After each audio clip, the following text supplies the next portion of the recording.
Hello my dear friends, you're on the Military Summary channel, and today we will discuss the situation in Ukraine on the 30th of December. Today we have a lot of very interesting updates, so let's start. And first we're going to start with the Vremivka tactical bridgehead. With this area we discussed the situation many times during the previous 2 days or 3 days. A few days ago, we received a report that the Russians developed some offensive operation in this area, that they managed to penetrate the Ukrainians' defense orders, then they were decided to step back. And today, by this evening, we got another update that the Russians continue developing some kind of offensive operation in this area. And I tried to analyze this situation many times. And now I understand the real reasons why the Russians tries to attack in direction of Velika Novoselovka from the south. And maybe there are some clashes along this road that connects Velika Novoselovka and Gulyai-Polye. So maybe the Russians tries to develop something like this. But this is not the real offensive operation where the Russians wants or tries to take as much as possible to make some kind of penetration. They understand that at least at this moment it's highly unlikely, but the reason why the Russians started some activity on this front line is very simple. If we take a look at the deployment map, we're gonna see that since the beginning of the special operation, near Velika Novoselovka, there used to be 4 brigades, at least in this area. This one, like 56 motorized brigade, this 108th defense brigade. There was first tank brigade right on the north from Velika Novoselovka, and another mechanized brigade. I don't remember the real number, just remember that there were at least 4 icons. And during the process that we have right now these days in Ukraine, when the Russians decided to leave the Kherson district, when the Russians almost have completed the mobilization process, the Russians have a lot of manpower on the front lines, a lot of artillery system, a lot of ammunition, shells. They have a nice logistic. They don't have problems with this. The Ukrainians at this moment need to find a solution. They need to combine different types of forces, different types of and they need to play this game. They need to understand where the better front line, where they need to pay attention more, where they can reduce the manpower or forces on this and that front line. So Vremivka tactical bridgehead is one of these areas where the Ukrainians decided to move at least 2 brigades from this position towards Marinka and Bakhmut. And the most important, they moved the first tank brigade. And from the Russians' perspective, they decided to use this situation because they have tank brigades on the south, and now they start pushing and pressuring Velika Novoselovka. Of course, if it's possible to penetrate and to take control, they will do this. Of course, it's obviously, but for now the Russians decided to save the manpower from one side, and from another hand they want to attack and to force the Ukrainians, let's say, to take some reserves from this tank brigade and move them back. So they want to force the Ukrainians to stretch the tanks brigade and not to allow this tank brigade to help the Ukrainians who located in Marinka. Because the Russians promised, the forces that on the ground promised that they will take Marinka by the end of this year. If we take a look at the Western sources map and update this map according to the latest update, the Russians reported during the previous 24 hours they managed to establish fire control over the road, that over entire roads. Now this blue cloud means that the Russians have at least physical or partly fire control over this territory, and now there are no supply and support or any connections between Krasnogorovka and Marinka. And situation of Ukrainian forces in Marinka becomes worse and worse every single day, every single minute, and sooner or later this town will be taken. And as you can see, according to the deployment man, there are not much forces. The south forces like 72nd Mechanized and 68th Jaeger Brigade completely involved in the battle around Ugledar and Novomikhailivka. These forces doesn't have free reserves to move to the north or something like this. Marinka is almost have been collapsed, so that's why the Ukrainians need to move the tank brigade just to stop the Russian progress, the Russian development, and not to allow them to collapse entire front line as soon as Marinka falls. They need to have powerful tanks faced in this area just to stop the Russian development. If we're talking about Velika Novoselovka, during the previous days, the Ukrainians deployed 102nd Defense Brigade in this area. I believe that they moved something in this area just with one purpose, just to have some forces, some manpower, and to force the Russian to spend hours, days, and weeks before they are able to reduce this defense brigade, because in this end just the regular infantry, and the main goal and purpose of this infantry is to get into trenches and to hold the Russians as long as possible. So this about Угледара, Великая Новоселовка, Vremivka tactical bridgehead. If we're talking about this area during the previous 24 hours, the Ukrainians made few, as a result of clashes around Vremivka tactical bridgehead, like Novomikhailivka, Marinka, the Ukrainians lost around 50 soldiers and something around 6 armored vehicles.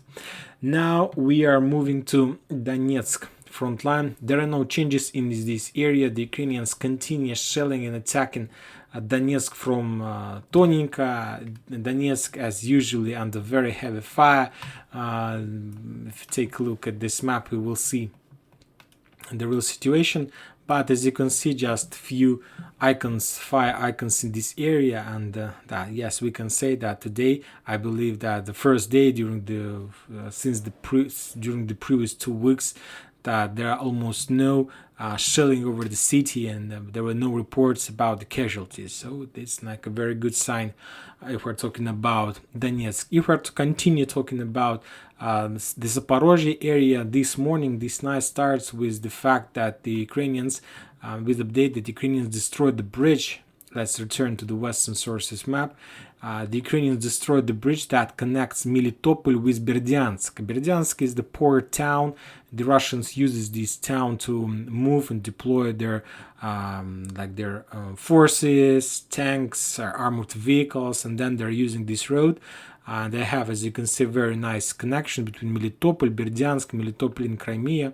So this is like a very important logistic hub, and this morning the Ukraine destroyed this bridge.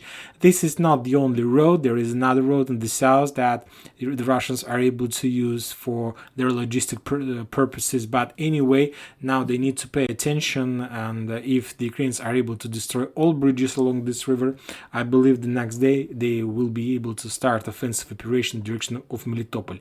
I'm not sure about their reserves in Zaporozhye, because today we got a lot of updates from Bakhmut, and I'm not sure that Ukrainians have some free forces to attack in direction of Zaporozhye, Melitopol, and so on. If we are talking about Avdiivka, Donetsk front line, today we got updates that the Russians were trying to develop some offensive operation in direction of Urikha in this area. I must say that I believe that this map is not correct, and the Russian sources map is not correct as well, because if we are talking about the map of Institute of Study of Wars, they are saying that the Russian position are much a little bit around Urikha. So this territory between Urikha and Novoselovka is already under Russian control, but I believe that we haven't received a lot of updates from this area, so that's why these owners of these maps keep this situation as we can see right now. So the Russians were trying to attack were trying to develop their offensive operation in direction of Urikha from the south, and furthermore, maybe the second or the third or the fifth day in a row, the Russians are trying to develop some offensive operation in direction of the small suburbs, small block Druzhba, that located in Donetsk agglomeration. So as we discussed this operation many times. This is a very nice and perfect position for the Russians to establish, to create some kind of cauldron, because and furthermore, the Russians have possibility to push and press for many all over the front line. So for now they're doing what they're doing. Let's follow this situation, but without any progress. Now we are moving to Bakhmut, the most important town during this special operation, during this phase.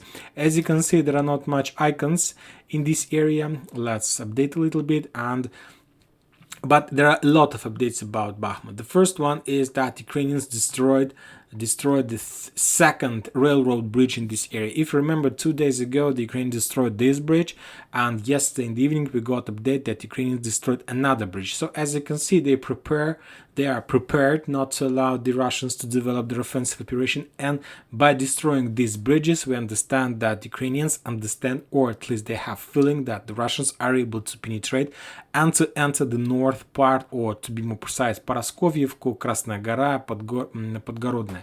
We discussed this triangle, these towns for many times. We understand the reasons, the purposes of the Russians in this area, but they would like to pay more attention about Bakhmut, and today we received a lot of updates. And the most important is that the Ukrainians, we receive a lot of bad news from Ukrainian side about losses in Ukrainian army, about the fact that the Russians developed their first offensive operation and so on, that they entered Bakhmut from many sides and so on. But today we can say, the first nice update from the Ukrainian side, and I'm talking about the rotation process. The Ukrainians have completed their rotation process. If we take a look at the Western sources map, or a deployment map, we're gonna see, and we discussed a lot, that there are a lot of icons, but there are some changes. And the most important one is that during the previous weeks the Ukrainians managed to move 93rd Mechanized Brigade. If you remember, 93rd Mechanized Brigade were located in Bakhmut, and their main job of this brigade was to stand on the line near Podgorodne. So this brigade was involved in the most difficult and most bloody clashes for Bakhmut, and some sources are saying that this 93rd Brigade lost up to 70% of their manpower. So that's why the Ukrainians were forced to move this brigade from the front line. These days we got another update that Ukrainians decided to move from Bakhmut their 25th Airborne Brigade. According to deployment map, the main location of that Airborne Brigade is in Kupiansk-Liman front line, but I believe that maybe this map is not updated, or maybe there were a few battalions of that brigade in Bakhmut, and the Ukrainians decided to move this brigade and these battalions of this brigade from Bakhmut as well. Also because of the same reason, because of very heavy losses during the battle for Bakhmut. Furthermore, today we got another update about the fact that the Ukrainians decided to move 58th Motorized Brigade. As you can see, according to this map of disposition, the brigades that Ukrainians decided to move, and I'm talking about 58th and 93rd, were responsible for the north part of Bakhmut and for Solidar. And as you can see, these brigades, as a result, decided while moving, like redeploying, to destroy the bridges. So these brigades were deployed and they decided to destroy the bridges because maybe they're used to this territory, they know this territory exactly, they know where the Russians, and these brigades, they understand that Ukrainians commanders will be forced to move. Not unexperienced, I believe that the entire Ukrainian army is very experienced, but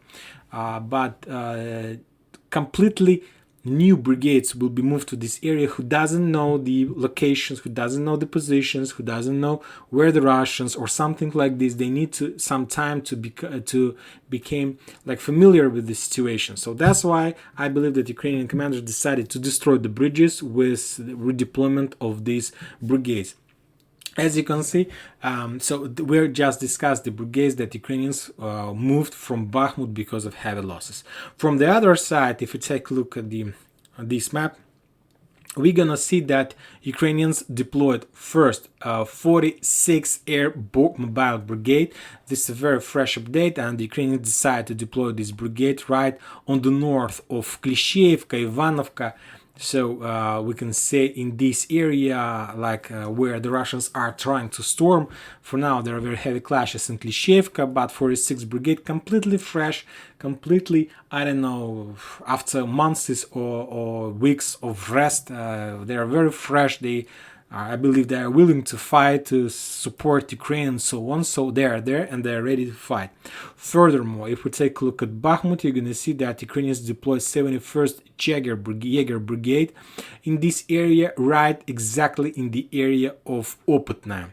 So in the south of Ukraine, on Bakhmut, where right exactly they make some kind of change. They moved 25th Brigade and they moved 71st Brigade on their position. So completely fresh, ready to fight, and so on. And now completely fresh forces stands against Wagner groups. Furthermore, if we take a deployment map, we're gonna see that Ukrainians moved 28th Mechanized Brigade in this area. Also, they moved very fresh forces, but as you can see, according to this map, the Ukrainians deployed this brigade on the back of 62nd and 30th Mechanized Brigade, who were deployed also very fresh.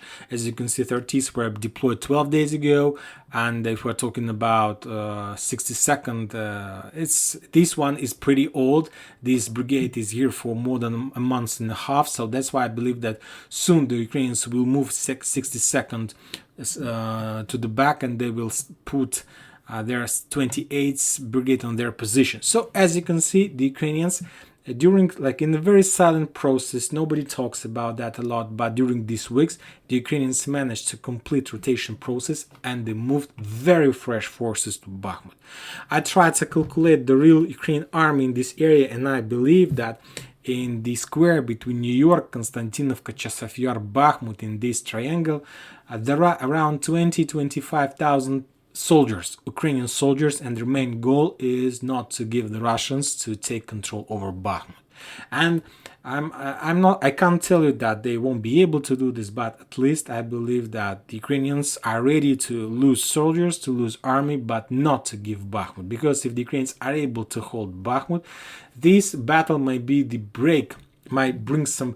Anyway, this battle is going to be a break point for both sides, and who win this battle will achieve some kind of initiative for further upcoming campaign that we're going to start somewhere in the end of January, the beginning of February. So everybody wants to win this battle. Everybody wants to win. So this is about rotation process. If we're talking about the Russians, we just during this video we got update that the Russians managed to take control over the east part of this residential area. They're moving, they're pushing. I'm not sure about the losses from the Russian side. I believe that they are very heavy as well. But the Russians, they always say that their losses are much less than the Ukrainians' ones. If we are talking about the front line between Bilogorovka and Solidar, there are no changes. You can see no icons in this area as well. And there was some kind of activity on the line between Kupiansk and Liman. Kupiansk-Liman front line. There were very heavy clashes on the line, on the middle line between Zherebets River and Krasny River. The Zherebets River is on the Ukrainian control, Krasny River is on the Russian control. The battles take place exactly in the middle line, and as a result of those clashes, the Ukrainian lost around 50 soldiers, something around 6 armored vehicles. And the same situation is around Kupiansk, but on this front line, the Ukrainians choose the tactic to stand in their position, and they chose the defense state, and the Russians were attacking them using artillery and so on. And as a result of those attacks, the Ukrainians lost around 40 soldiers and something around 6 armored vehicles. So this is the situation on the front line. As you can see, the battle is, I believe that it's like some kind of culmination. I believe the next days, by the end of this week, we are going to receive more pieces of updates about the progress from both sides. So let's wait a little bit, because sooner or later something is going to happen. Something huge is going to happen, because meanwhile the entire world, the entire media concentrated on Bakhmut. We know and we understand that there are very heavy clashes in Marinka, and if Ukrainians loses Marinka, the Russians, even if they lose Bakhmut, they can start very powerful offensive operation on the south. Don't forget about Donetsk agglomeration. The Russians just start to fill this territory. Soon they will try to, maybe they will take a decision to activate this front line as well. And something important happens near Vremivka tactical bridgehead. And don't forget that Ukrainians destroyed the bridge, and maybe they plans to do something in this area as well. And that's it for today. Military Summary channel reminds you, you can condemn any violence in Ukraine. Thank you for watching. Subscribe to my channel, put your likes, join my Patreon, and have a good day. Bye bye.